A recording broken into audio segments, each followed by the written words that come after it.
स्वागत है आपका भीम न्यूज इंडिया, देश के सबसे प्रमुख और विश्वसनीय चैनल में। आप देख रहे हैं भीम न्यूज इंडिया। नमस्कार, मैं आपके साथ हूं। आइए जानते हैं आज की ताजा अपडेट्स। देश और दुनिया में क्या चल रहा है उसकी पूरी जानकारी लेकर हाजिर हैं। सबसे पहले बात करते हैं आज के मुख्य समाचार की।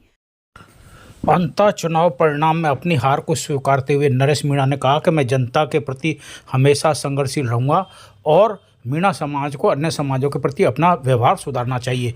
आप देख रहे हैं भीम न्यूज इंडिया, मैं हूं आपका दोस्त विनय कुमार सिंह। कि जो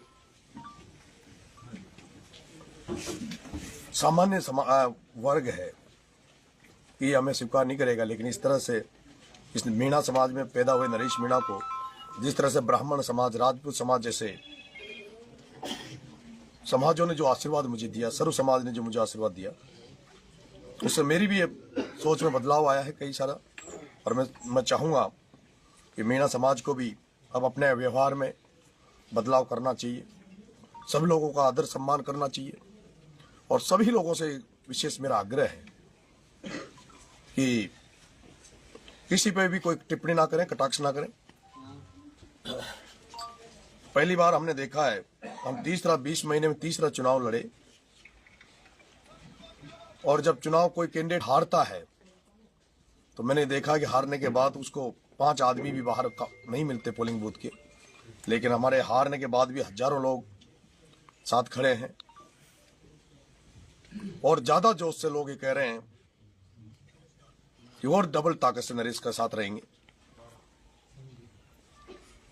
चुनाव हारे हैं, लेकिन जनता के दिलों में हमारी मेहनत ने, हमारे संघर्ष ने जगह बनाई है। हो सकता है जो भाजपा चुनाव लड़ी है, हम जो चुनाव लड़े, मुझे ध्यान है बीजेपी की सरकार थी, सब कुछ था,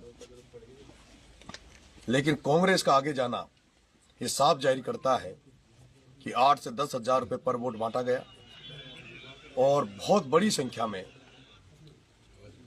150 करोड़ रुपए खर्च करके कोई व्यक्ति अगर बिना पैसे वाले कैंडिडेटों से अगर जीत जाए तो मैं नहीं मानता वो जीत है। लेकिन बिना एमएलए बने भी जनता के लिए लड़ाई लड़ूंगा। कनाडा गांव में जो मगरमच्छ पड़े हैं तलाई में, उनको निकलाएंगे। फसल बीमा की लड़ाई लड़ेंगे। जो सातली गांव में जहां बहिष्कार किया है, चाहे उन्होंने वोट नहीं डाला, उनकी लड़ाई लड़ूंगा। अब इस हाड़ौती में कोई भी किसान की, कोई भी किसी भी तरह की कहीं दुर्घटना होगी तो आपके भाई नरेश को याद करना। आपका भाई नरेश, आपका बेटा नरेश आपके साथ खड़ा मिलेगा। जिस तरह से पिपलौदी के बच्चों को न्याय दिलाने के लिए खड़ा रहा, अनशन किया, उसी तरह से अंता, छबड़ा, देवली, उनियारा, जहां 3 विधानसभा मुझे प्यार आशीर्वाद दिया, तीनों विधानसभा के लोगों को मैं आश्वस्त कर देना चाहता हूं कि नरेश मीणा आपको एब्सेंस, अनुपस्थिति नहीं दिखेगी। जितना दिन रात भागूंगा, दौड़ूंगा, आपके लिए काम करूंगा। मुझे पता है कि जितनी ताकत से जनता हमारे साथ खड़ी है और जिस तरह से जनता का साथ था कि प्रशासन ने भी इस चुनाव में कोऑपरेट किया, और मुझे लगता है कि जो भ्रष्टाचार की लड़ाई हम लड़ेंगे खिलाफ, वो पूरी ताकत से लड़ेंगे। मेरा ये भी आग्रह है कि कल मैंने सोरसल माता जी से पैदल यात्रा आरंभ की थी, लेकिन सबका अभी मानना है कि अभी कुछ दिन रुककर, क्योंकि मुझे 16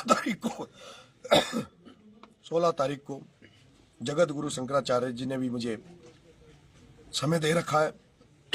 तो 16 तारीख को मैं काशी जाकर जगत गुरु शंकराचार्य जी का आशीर्वाद लूंगा, और उसके बाद सबसे मिलकर फिर पैदल यात्रा की डेट जो है वो स्थगित नहीं की है, वो हमने आगे की है।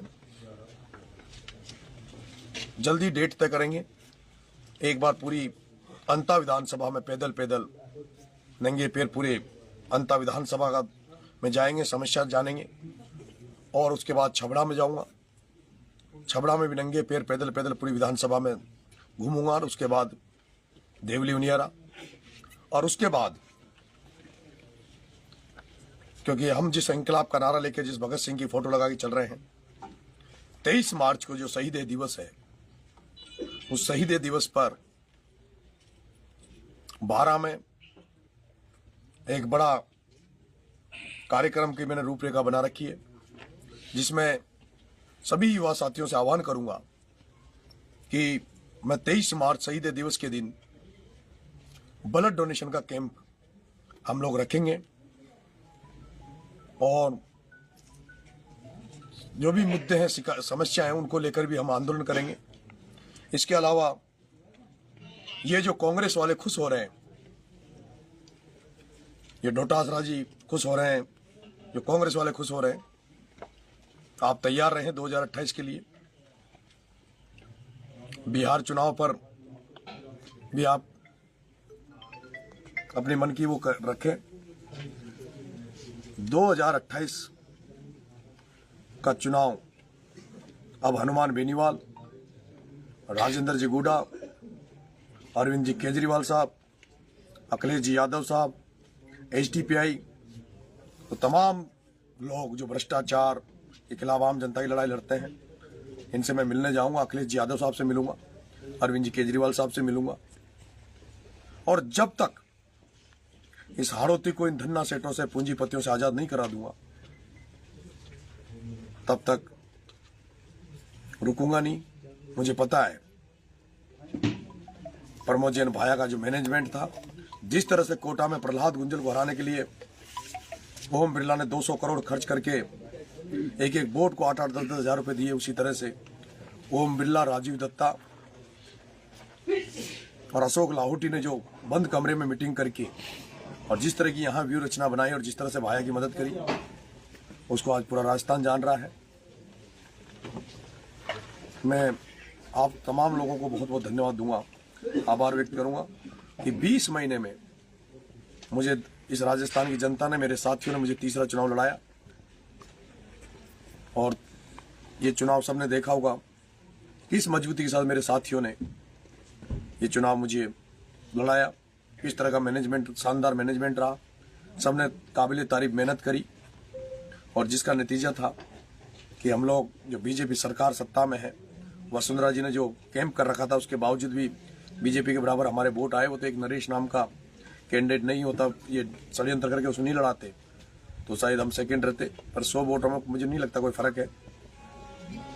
और जो 20 से 30 हजार वोट जो लास्ट के 2 नाइट में इन्होंने खरीदे थे पैसे, मैं ये भी निवेदन करूंगा प्रशासन से कि जो 22 करोड़ रुपए जो पकड़े गए हैं चुनाव में, उन 22 करोड़ रुपए को सार्वजनिक करना चाहिए कि वो 22 करोड़ रुपए किसके थे, कहां से आए थे, उसको सरकार को, प्रशासन को सार्वजनिक करना चाहिए।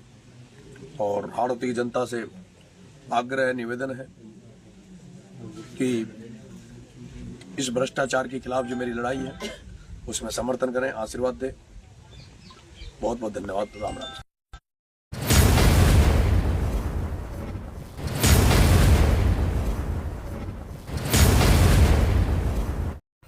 आप देख रहे थे Bhim news India. Bhim news India को यूट्यूब पर सब्सक्राइब कीजिए, लाइक कीजिए, शेयर कीजिए, कमेंट्स कीजिए। आने वाले नोटिफिकेशन के लिए बेल आइकन का बटन दबाना न भूलें। भीम न्यूज इंडिया के फेसबुक पेज, ट्विटर और टेलीग्राम पर भी आप फॉलो कर सकते हैं। बने रहिए हमारे साथ। आपका बहुत बहुत धन्यवाद।